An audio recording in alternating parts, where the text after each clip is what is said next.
பார்க்க மந்த வெளி இங்கு இல்லையே.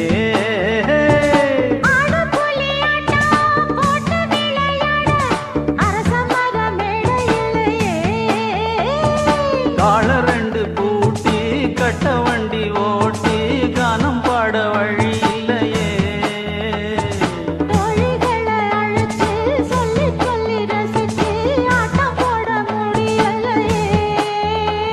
ஒரு எந்திரத்தை போல அட இங்கே உள்ள வாழ்க்கை இதை எங்கே போய் சொல்ல மனம் இஷ்டப்படவில்லை.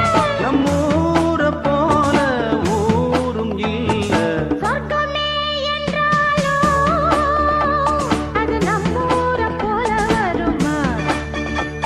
அட என் நாடு என்றாலும் அது நம் நாட்டு கீழாகுமா? பல தேசம் முழுதும் பேசும் மொழிகள் தமிழ் போல் நினைத்திடுமா? சொர்க்கமே என்றாலும் அது நம்மூரை போல வருமா? அட என்ன